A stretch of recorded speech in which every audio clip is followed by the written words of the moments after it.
The vast areas of grazing land in the western half of the United States were not always called cattle country. They provided excellent feeding grounds, and what cattle there were thrived on them.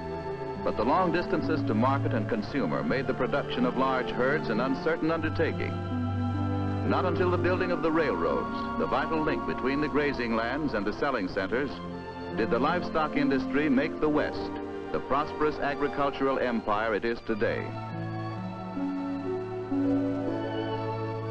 In the spring of every year, scenes like this are familiar reminders of the oft-repeated cycle of cattle raising operations from producer to consumer. And it all begins right here with producer number one and consumer number one.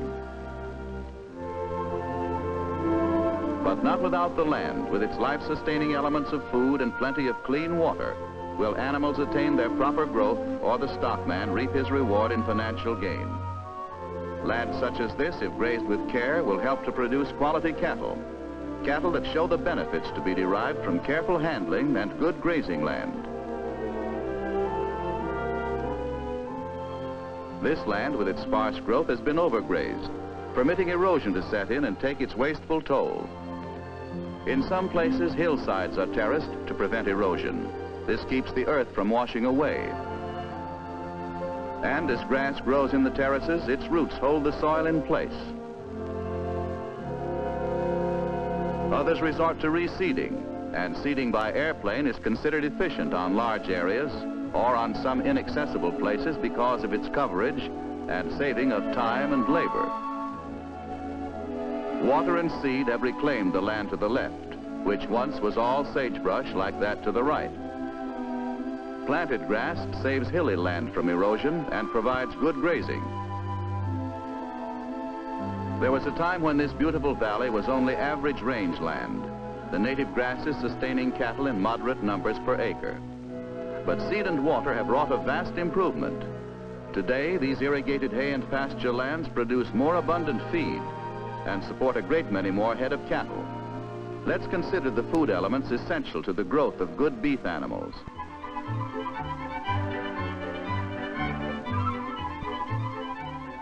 A growing animal uses a variety of food nutrients.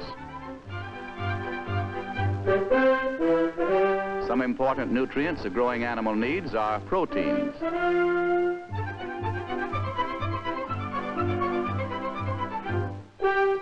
carbohydrates and fats, minerals,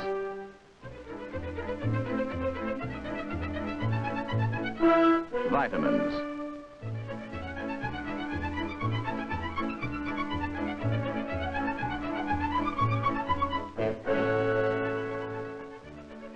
proteins build body, promote growth.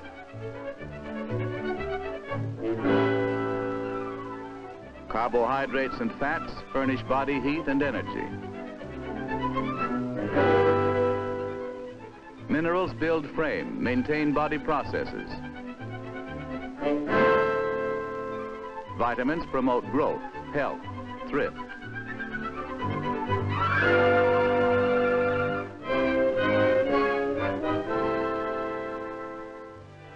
Harvesting corn silage, an excellent food for beef cattle that is rapidly increasing in use. This new type pit silo made of concrete is also going to be popular. It is simple and economical in construction and in conservation of silage. It is quickly filled and its contents easily removed. It is compact and sanitary and in many ways superior to the hole-in-the-ground method of storing silage. When sprinkled and packed, the silage ferments more rapidly as the concrete walls retain a certain amount of heat and shield it from strong winds. This is an efficient way to feed wet beet pulp, which is locally produced in many sections of the West. In dried form, it can be shipped and is often used as a part of a feed ration.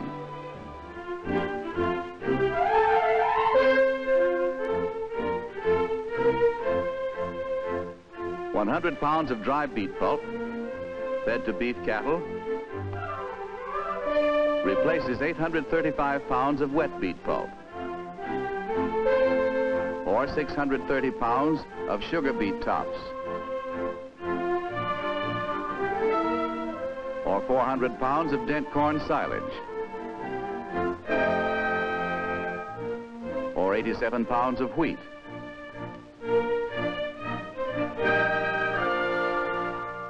Or 95 pounds of barley.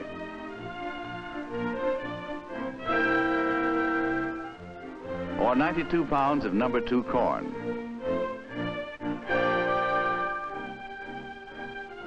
Or 430 pounds of potato tubers. Chopped potatoes are also used. Feeds and byproducts obtainable in local areas should be utilized whenever possible in the feed ration because of favorable price. 100 pounds of chopped potatoes fed to beef cattle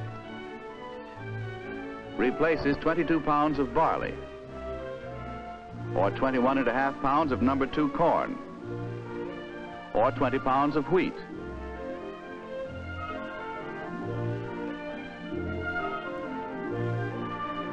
To complete a well-balanced diet, grains and concentrates such as cottonseed, safflower, linseed, and soybean meal should be added. A critter from the western range wishing to increase his weight and appearance in order to make a good impression on livestock buyers calls for a menu reading like this: 16-pound daily requirement dry matter for a 2-pound daily gain. Hay, 3 pounds, corn silage, 10 pounds, concentrates, 10 pounds plus, salt, 0.2 pounds, assorted minerals, and 8 gallons of water for a 600-pound steer. Okay, boss, give me the full treatment.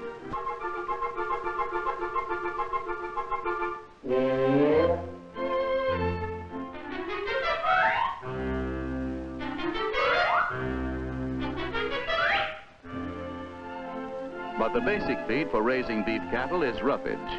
An abundance of hay, good grass, and clean water, supplemented with the grains, corn, wheat, oats, or barley, and minerals such as salt, calcium, and phosphorus, make a well-balanced diet on which both parents and offspring will thrive. The importance of a good bull cannot be overestimated. This Hereford is capable of transmitting his own good body type and meat-building qualities to his offspring. He has a broad masculine head with a wide muzzle, and his short neck blends smoothly with the shoulders. His deep heart girth denotes vitality. His body carries its width well to the rear. He has a broad, level back with wide, thick loins. His expansive spring of ribs indicates feed capacity. The flank extends well down. The round is wide and deep. Low set and blocky describes the ideal beef type, which we see here again in the Aberdeen Angus. The ancestry of most beef animals in this country can be traced to England and Scotland. The development work of old country cattle breeders has been improved upon in America to make the beef breeds more adaptable to a wider variety of environmental conditions. The Shorthorn is another beef breed now found most everywhere over here, and he is one of the popular farm animals. The original American beef animal, the Texas Longhorn. Once driven overland from Texas to the western railhead, the new link to eastern markets, he disappeared along with the swirl of 6-gun smoke in the dying Old West. These bulls are being graded for use on the range. Performance testing is another way of determining the worth of bulls.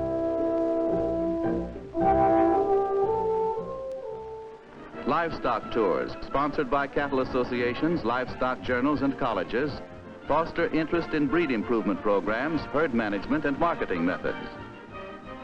A hard worker 6 days a week, the cowboy often plays hard on the 7th, competing in local rodeos, his only reward being the applause of friends and neighbors and an occasional bump. Snow in the highlands is a warning to ranchmen of impending winter. Canvas covers over stacked baled hay protect it from the weather and keep it in good condition for bovine guests coming in from the range. The present cost of hay suggests the use of even more substantial units, such as hay storage barns.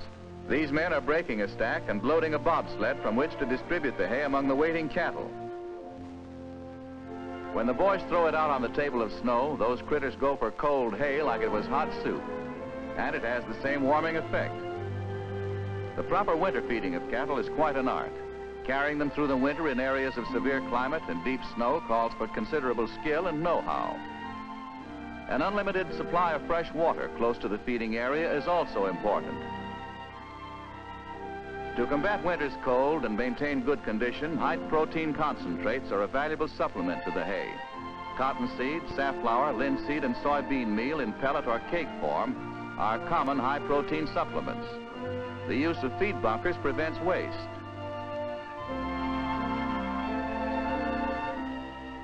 As great volumes of snow on the mountains and other high areas melt with the coming of spring, an abundant supply of good, pure water flows down to the lowlands, where from streams and brooks and shaded pools the cattle may drink their fill.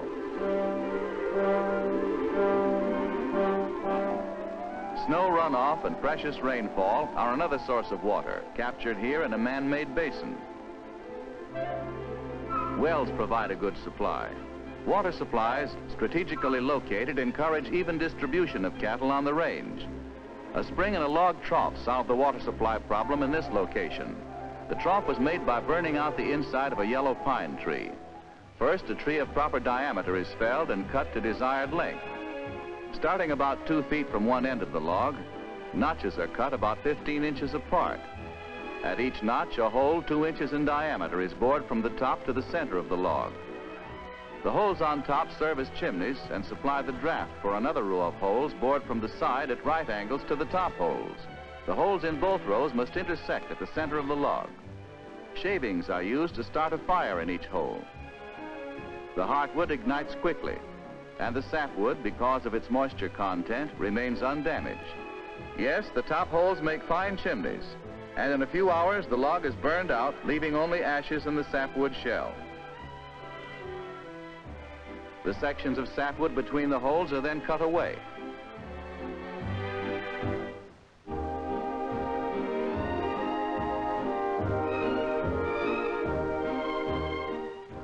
Then they are pried loose and removed.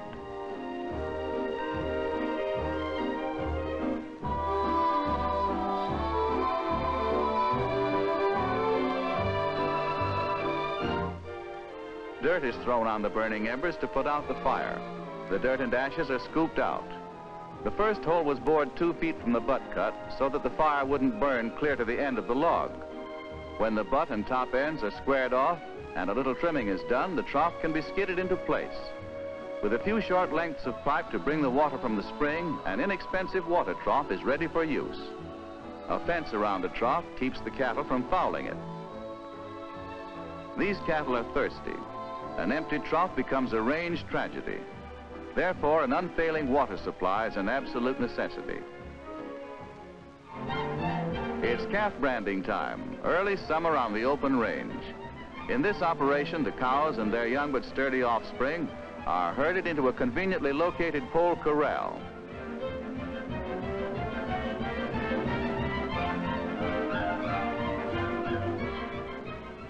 The calves are separated from the cows. And while the mothers anxiously wait on the hillside, the calves are marked, castrated, and inoculated.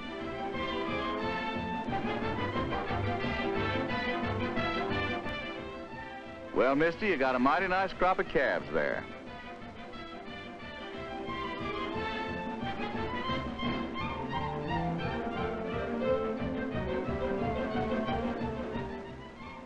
Even life on a cattle ranch can become workday routine.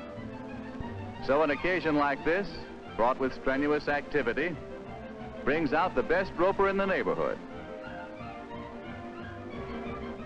And the neighbors as well.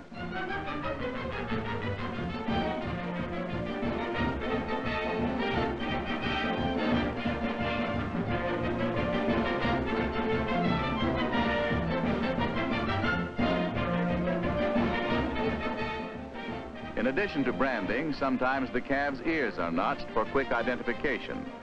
The hair around the horn buttons is clipped, and dehorning paste is used to stop the growth of the horns.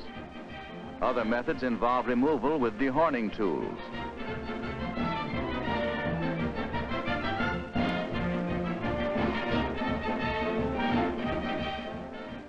The calves' mothers still wait impatiently for conclusion of the ceremonies. This day in the life of a calf is like Johnny's first day in school. He feels rather strange, to say the least, but his owner's mark is on his hip and he's headed for a career in the cattle business. Of course, right now, the most important thing is to find Mama, and then lunch. There's no chuck wagon, but there's all the good cooking that goes with chuck wagon grub.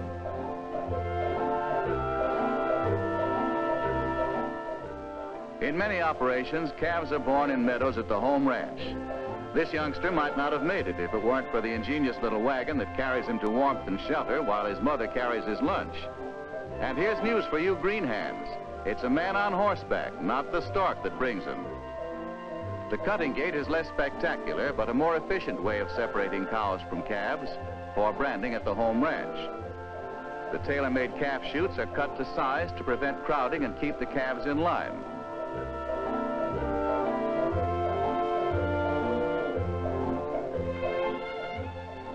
The roll squeeze chute holds the calf securely in an easily accessible position and speeds up operations.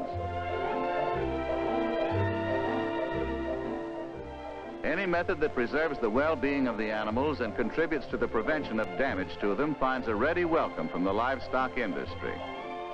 Good beef is no accident, but the result of accident prevention.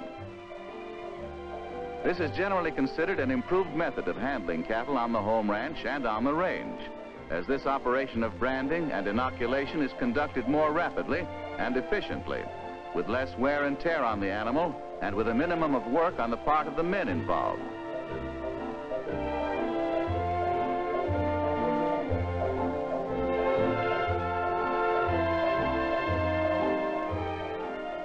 The path to profit in cattle raising is beset with many perils, among which are the parasites that attack cattle.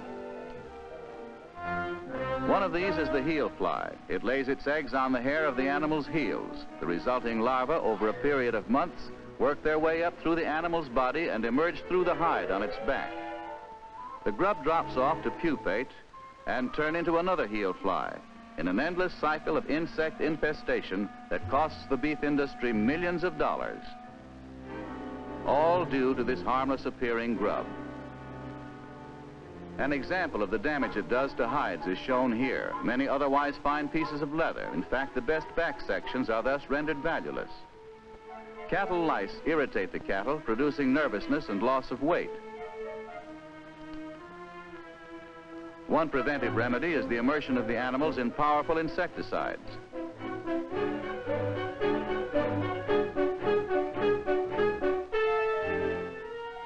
The same purpose can be accomplished by high-pressure hand spraying.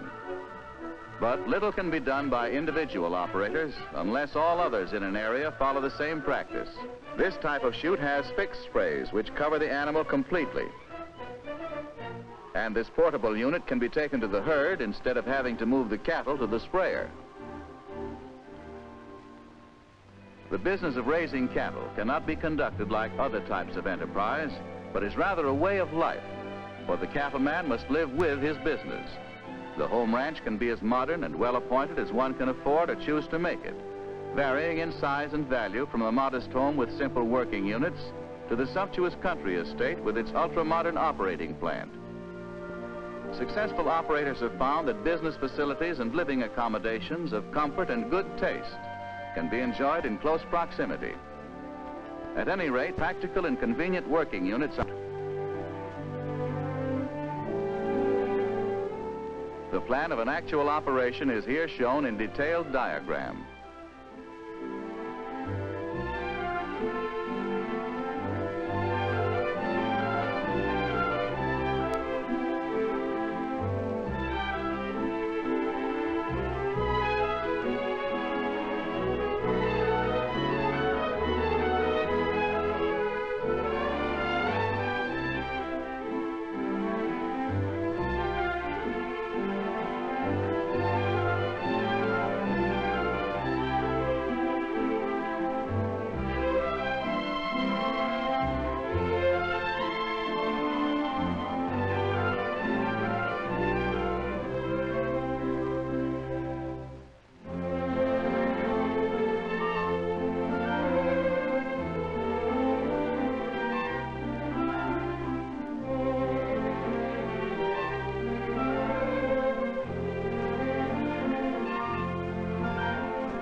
Here we have pictured the ranch employing the same layout described in the preceding drawing. Notice that the open sheds are large and face the south, affording protection from wind, rain, and snow. The corral fences are high and strong, and the land slopes gently, providing good drainage. The water troughs are placed conveniently so they can go for it. This is important, as each animal must have from 8 to 12 gallons per day. The feed mangers are constructed to minimize damage to the stock and are so arranged that all the cattle on the ranch can be fed simultaneously. Everything considered, it's a practical layout. The old pole-type method of corral construction is still much in use, as it is sturdy and economical, and because its source of material is usually close at hand.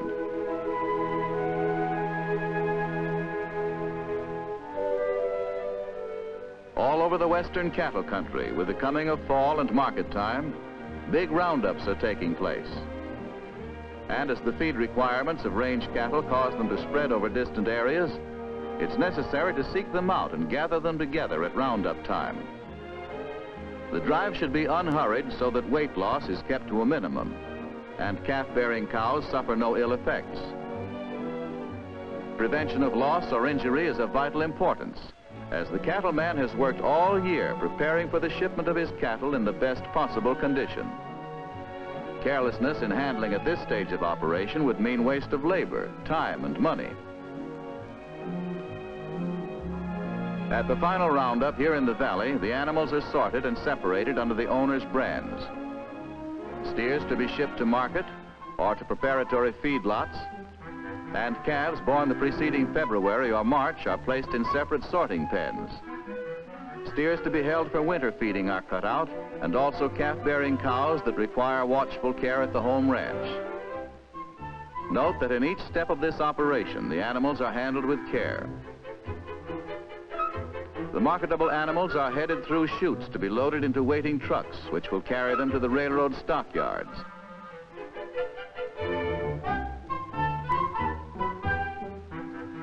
Here in the yards, they're placed in holding pens for feeding and watering, and then they are ready for shipment to terminal markets. A huge supply of sand is required to properly prepare the thousands of cars used daily in transporting cattle. The cars are cleaned and resanded periodically. Constant vigilance is maintained in every phase of livestock transportation to prevent losses. In loading the animals, the men use battery-equipped prod poles with just enough electrical impulse to expedite loading.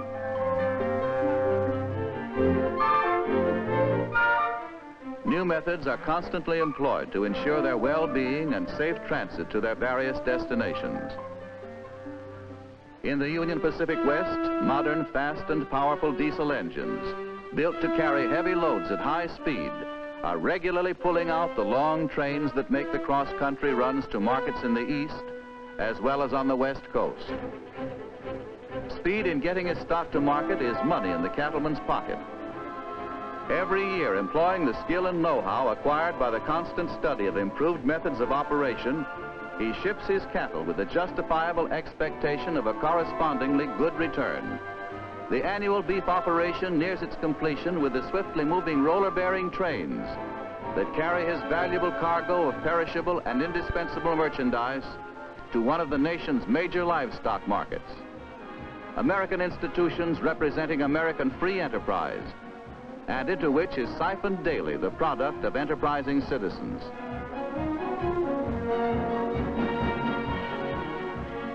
This is one of the livestock exchange buildings where final financial dealings are completed and the stockman reaps his reward. And here is where it all begins, the good earth, the wise use and conservation of which is so important to the exacting business of raising fine cattle. It has been said that the production of beef cattle is a method of harvesting a crop and converting the crop into a readily marketable product, beef, the product of vital necessity so highly prized on the table of the American family.